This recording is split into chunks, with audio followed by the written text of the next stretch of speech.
I have not spoken to him today. You may have seen that he endorsed Ken Paxton in this race, and I think that will certainly have an impact. But we're not giving up the fight. I know who gets to choose our senators, and it's the people of Texas, and there's no substitute for that. Noon tonight, Texas Senator John Cornyn's reaction after President Donald Trump endorsed Texas Attorney General Ken Paxton in the Senate primary runoff.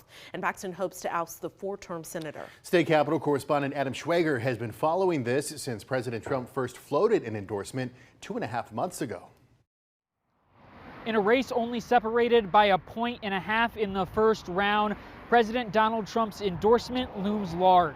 His nearly 700-word social media endorsement of Attorney General Ken Paxton reads like a fan letter. Quote, "He is a fighter and knows how to win. Our country needs fighters, and also loyalty to the cause of greatness," Trump posted. Trump called Cornyn a good man, but said, quote, "John was very late in backing me in what turned out to be a historic run for the Republican nomination, and then the presidency." Hours after his endorsement, Vice President J.D. Vance echoed Trump's message. I've known John Cornyn for a long time, but unfortunately, when it really counted, Ken Paxton was there for the country, was there for the president, and that's why he ultimately earned the president's endorsement. After the first round of voting in early March, Trump said he planned to endorse a candidate and asked the others to drop out to avoid a costly runoff. After Tuesday's endorsement news broke, Cornyn stuck to his campaign message. I believe that in terms of our success in November, that Ken Paxton would be an albatross around the neck of our candidates and would likely lose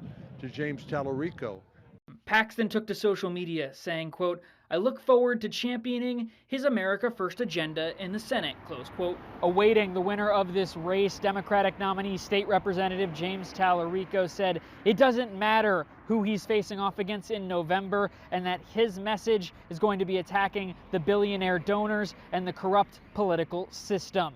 In Austin, I'm Adam Schwager.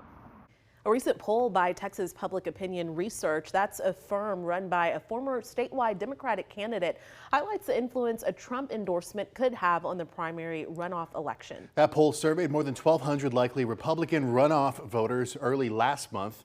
And one survey question asked, quote, "If Donald Trump endorsed Ken Paxton in the runoff election, who would you vote for?" You can see 35% said John Cornyn, 55% said Ken Paxton, and 14% said they were not sure.